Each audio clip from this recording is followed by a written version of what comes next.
Hello, BookTube. I no sooner said I think I have more mail coming than I got more mail, and I got a mountain of it. This is a huge mail day. So let's cut straight to the chase and get to this. This is going to be just a gigantic pile of mail. The day is a single rampart. Is today. This is going to be like 20 books. All right. So what have we got here? Oh, okay, great. All right, this is I think a paperback release. Yeah, this is a paperback release.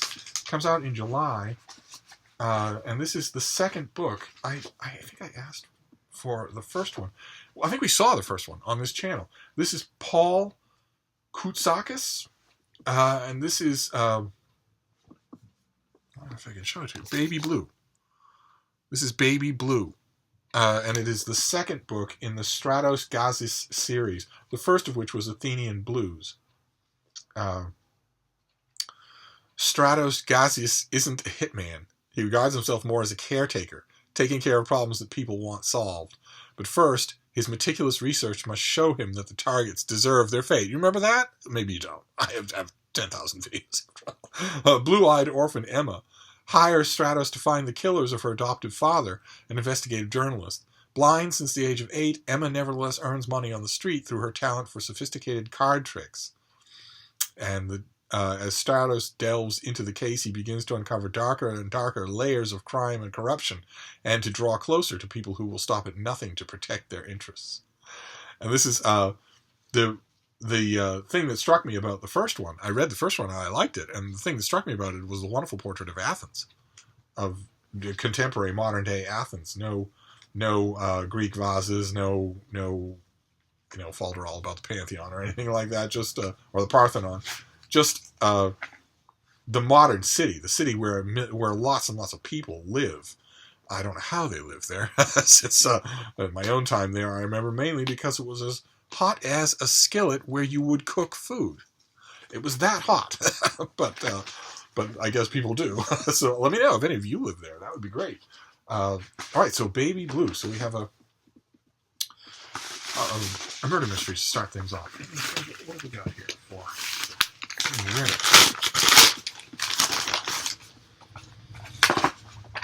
Let's just press on. Oh, God. Okay. All right. Okay, I didn't see this coming. This is from Bloomsbury. This comes out in November.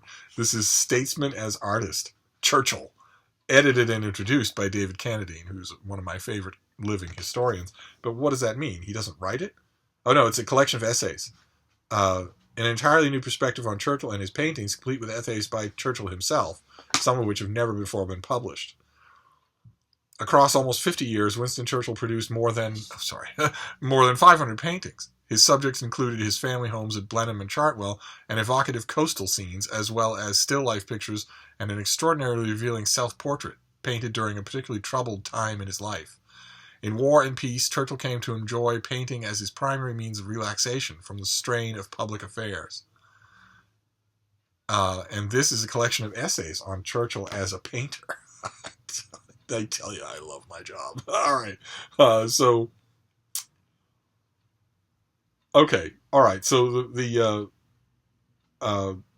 first part of the whole thing, 100 pages, is just Churchill's essays, various pieces of his on art, not necessarily his own art, but just art.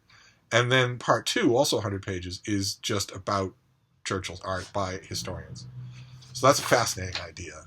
That comes out in early November.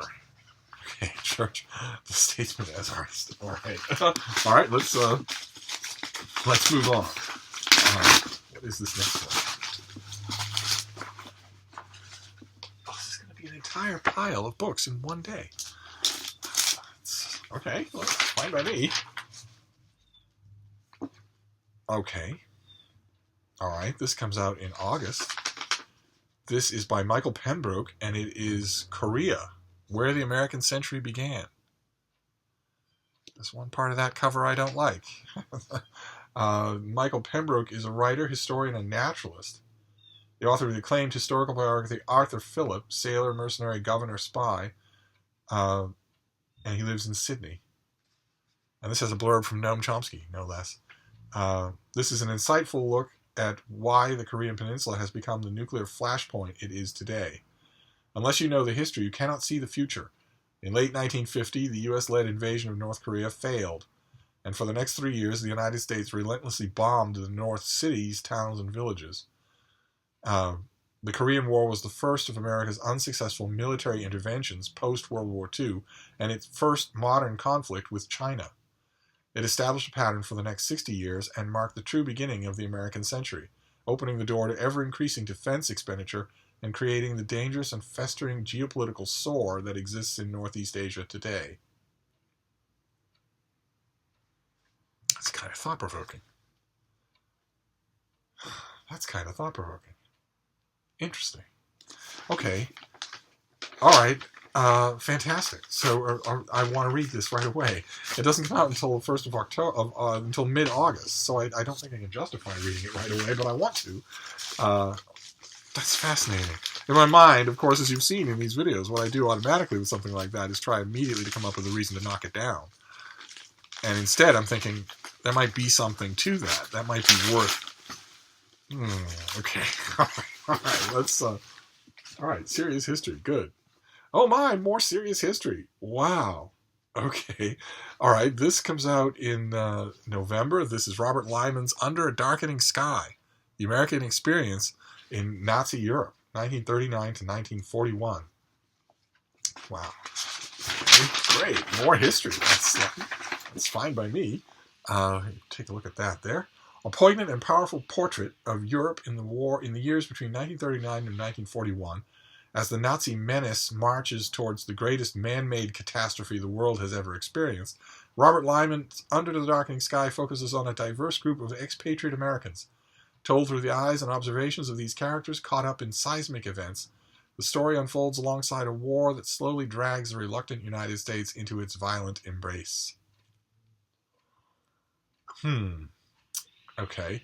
Hundreds of young Americans, like the aces James Goodinson, Art Donahue, and the wealthy playboy Billy Fisk, who was the first American volunteer in the RAF to die in action during the Battle of Britain, smuggled themselves into Canada so they could volunteer in the cockpits of Spitfires and Hurricanes as they flew against the deadly Luftwaffe over the ever-darkening skies of London.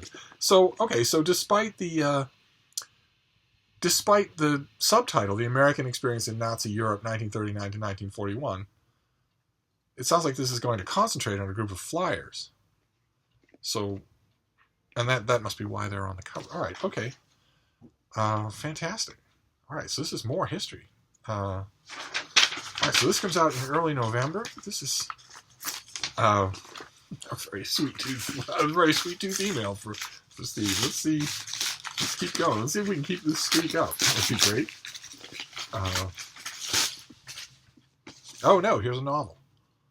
Okay, this comes out in July, and it is by Kate Williams, and it is Into the Darkness. Looks historical, anyway.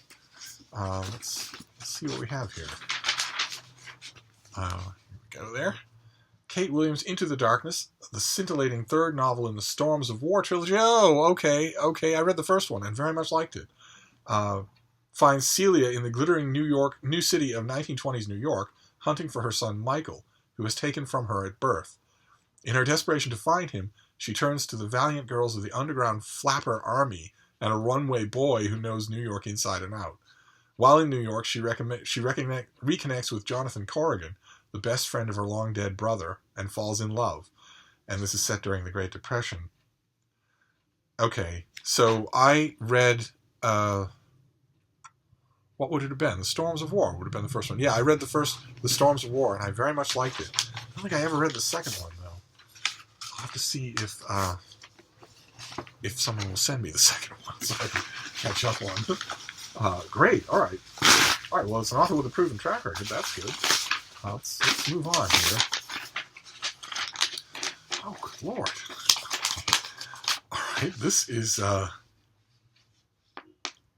due in late May. This is by Elliot Pattinson, and it is Savage Liberty, A Mystery of Revolutionary America, the fifth installment in Elliot Pattinson's Bone Rattler series. Follows his exiled Scotsman Duncan MacCallum to the stepping stones of the American Revolution. When a ship arriving from London explodes in Boston Harbor, both the peace of the colonial city and Duncan McCallan's life are shattered.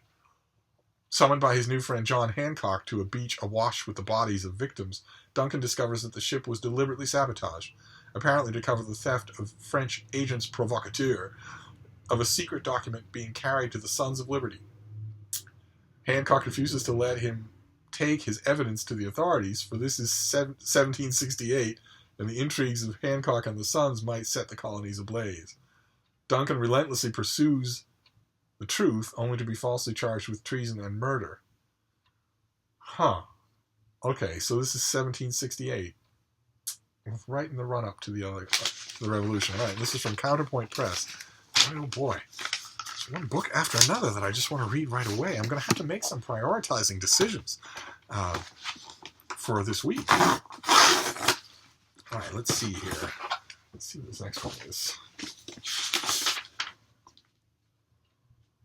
Oh, okay. I think I got an advance copy of this.